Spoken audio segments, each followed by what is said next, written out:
Су ресурстары маркетинг жауапкершілігі шектеулі серіктестігінің бөлімшелері 2022-2023 жылдардың күзгі қысқы кезеңіне дайындықты аяқтауға жақын. Жоспарлы жұмыстарға аудандық су арналары және пайдалану учаскелері тікелей жауапты. Суық ұрмас үшін су құбырлары мен кәріз желілерін, жабдықтар мен агрегаттарды алдағы кезеңге барынша дайындау керек. Жұмысты қадағалау, сапасын бақылау кәсіпорынның өндірістік техникалық бөліміне жүктелген. Су қабылдағыштарда сорғы қондырғылары жылыту материалымен оралып, ауыз су тартылатын барлық жабдықтарда міндетті түрде профилактикалық жұмыстар жүргізіледі.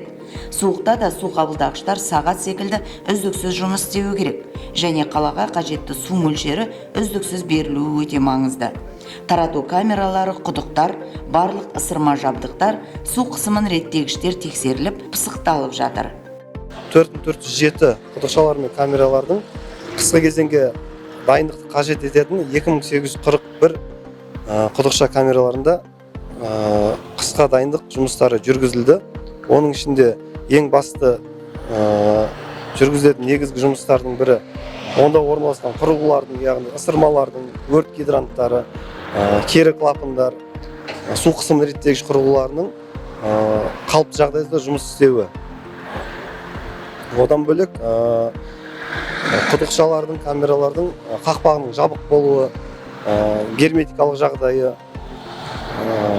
қаралады. Міндетті түрде ол жабық, және ішіне су сырттан ашық болуы бір жерінен ондайға жол берілмейді, оның бәрі жойылады. Сонымен бірге жалпы орамдық көшелерде орналасқан орталық су өлшеуіштер тораптары да тексеріліп жатыр.